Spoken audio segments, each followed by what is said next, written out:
നമസ്കാരം. ലോകത്ത് ഒരുപക്ഷെ ഏറ്റവും രഹസ്യമായി എല്ലാ പ്രവർത്തനങ്ങളും നടത്തുന്നു എന്ന് എല്ലാവരും കരുതപ്പെടുന്ന ഒരു പ്രസ്ഥാനമാണ് ഫ്രീ മേസൺസ് ക്ലബ്ബ്. ലോകമെമ്പാടും ഈ പ്രസ്ഥാനമുണ്ട്. കേരളത്തിൻ്റെ തലസ്ഥാനമായ തിരുവനന്തപുരത്തും ഫ്രീ മേസൺസ് ക്ലബ്ബ് പ്രവർത്തിക്കുന്നുണ്ട്. എന്നാൽ ഇതിനെ ചുറ്റിപ്പറ്റി എല്ലാ കാലത്തും നിലനിന്നിരുന്നത് ഒരുപാട് സംശയങ്ങളും ദുരൂഹതകളുമൊക്കെ തന്നെയാണ്.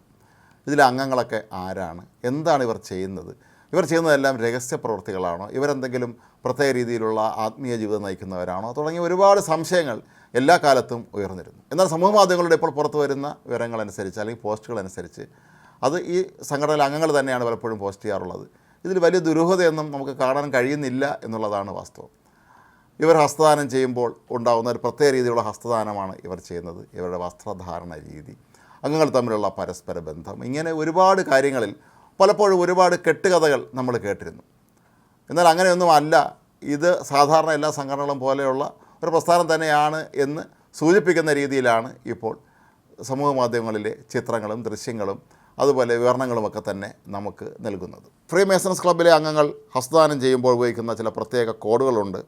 അവരുടെ ഒത്തുചേരലുകളിൽ എന്താണ് സംഭവിക്കുന്നത് തുടങ്ങിയ കാര്യങ്ങളിലൊക്കെയാണ് പലർക്കും നേരത്തെ സംശയമുണ്ടായിരുന്നത്. രാജാക്കന്മാരും രാഷ്ട്രതന്ത്രജ്ഞന്മാരും മുതൽ നമ്മുടെ നാട്ടിലെ സാധാരണക്കാരായ ആളുകൾ വരെ ഈ പ്രസ്ഥാനത്തിലെ അംഗങ്ങളാണ് എന്നുള്ളതാണ് വാസ്തവം. എന്നാൽ ഇവിടെ അംഗത്വം ലഭിക്കുന്നത് എങ്ങനെയാണ് എന്നുള്ള സംബന്ധിച്ച കാര്യങ്ങളൊന്നും തന്നെ ഇപ്പോഴും ഈ സംഘടനയിലെ അംഗങ്ങൾ പുറത്തുവിട്ടിട്ടില്ല. മാത്രമല്ല, തങ്ങളുടെ ഈ സംഘടനയെക്കുറിച്ച് ഒരിക്കലും പരസ്യമായി ഇവരിൽ ഭൂരിഭാഗം പേരും, പ്രത്യേകിച്ച് കേരളത്തിലുള്ളവരൊന്നും തന്നെ പറയാൻ സമ്മതിക്കാറുമില്ല. അവർ അക്കാര്യത്തെ തികഞ്ഞ അജ്ഞത ഭാവിക്കുകയാണ് പലപ്പോഴും ചെയ്യാറുള്ളത്. എന്നാൽ ബ്രിട്ടനിൽ പ്രവർത്തിക്കുന്ന ഫ്രീ മേസൺസിലെ ചില അംഗങ്ങൾ, അതായത് യുവതലമുറയിൽപ്പെട്ട അംഗങ്ങളൊക്കെ തന്നെ ഇപ്പോൾ തങ്ങളുടെ വിവിധ പരിപാടികളുടെ ചിത്രങ്ങളൊക്കെ സമൂഹ മാധ്യമങ്ങളിൽ പോസ്റ്റ് ചെയ്യുകയാണ്.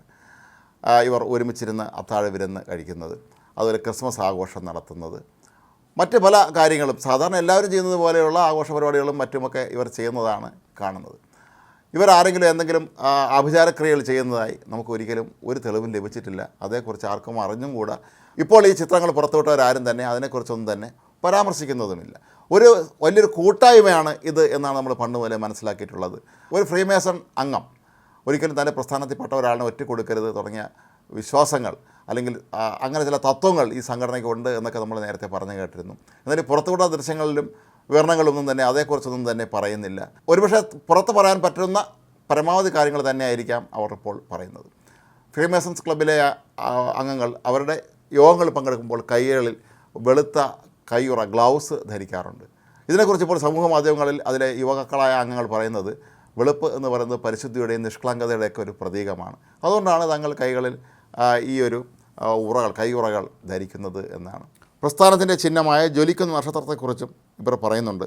ഉന്നതമായ ആദർശങ്ങൾക്കും നന്മയ്ക്ക് വേണ്ടി പ്രവർത്തിക്കാനും വ്യക്തികളെ അവരുടെ ജീവിതത്തിൽ അറിവും വിവേകവും നേടാനും പ്രേരിപ്പിക്കുക എന്നീ ആശയങ്ങൾ ഈ നക്ഷത്രം ഉൾക്കൊള്ളുന്നു എന്നാണ്.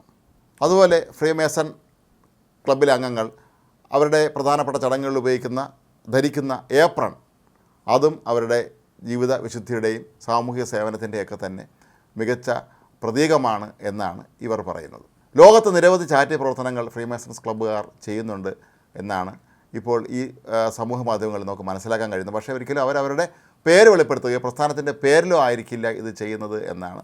ഈ പ്രസ്ഥാനത്തിൽ അംഗങ്ങളായിരിക്കുന്നവരൊക്കെ തന്നെ ഇത്തരത്തിലുള്ള നന്മയും വിശുദ്ധിയുമൊക്കെ നിറഞ്ഞവരായിരിക്കണം എന്നുള്ളതാണ് അവരുടെ ഈ പ്രസ്ഥാനത്തിൻ്റെ തന്നെ ലക്ഷ്യം എന്നും പറയുന്നുണ്ട്. ബ്രിട്ടീഷ് പ്രധാനമന്ത്രിയായിരുന്ന വിൻസ്റ്റൺ ചർച്ചിൽ മുതൽ സാഹിത്യകാരനായ ആർതർ കോണൻ ഡോയിൽ മുതൽ ജാക്ക് ദ റിപ്പർ എന്ന കുപ്രസ്ഥനായ കൊലയാളി വരെ ഈ പ്രസ്ഥാനത്തിലെ അംഗങ്ങളായിരുന്നു എന്നാണ് ഇപ്പോൾ വെളിപ്പെടുത്തപ്പെട്ടിരിക്കുന്നത്.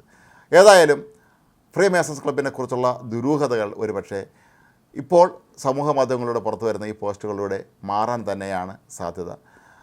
ഒരുപാട് നല്ല കാര്യങ്ങൾ ചെയ്യുന്ന, ചാരിറ്റി ചെയ്യുന്ന, മനുഷ്യൻ്റെ നന്മയിലും വിശുദ്ധിയിലും നിഷ്കളങ്കതയിലും ഒക്കെ തന്നെ പ്രതീക്ഷ അർപ്പിച്ച് കഴിയുന്ന ഒരു പ്രസ്ഥാനമാണ് ഇത് എന്നാണ് നമുക്ക് മനസ്സിലാക്കാൻ കഴിയുന്നത്. എന്നാൽ ഒരുപാട് കാര്യങ്ങളിൽ ഇനിയും ഈ അംഗങ്ങൾ വിശദീകരണം നൽകിയിട്ടില്ല. ഈ ക്ലബ്ബ് എന്തുകൊണ്ടാണ് ഇത്തരത്തിലുള്ള രഹസ്യാത്മകമായ രീതിയിൽ പ്രവർത്തിക്കുന്നത് എന്ന കാര്യം മാത്രം ഇനിയും ആരും വെളിപ്പെടുത്തിയിട്ടില്ല. ഒരുപക്ഷെ നമ്മൾ ഇനിയും ഇതേക്കുറിച്ച് അറിയാൻ ഒരുപാട് കാര്യങ്ങൾ ബാക്കിയാക്കിയാണോ ഇവരെല്ലാം ഈ ഒരു സമൂഹ മാധ്യമങ്ങളിൽ പോസ്റ്റ് ഇടുന്നത് എന്നും സ്വാഭാവികമായും നമ്മൾ ചിന്തിക്കേണ്ടി വരും.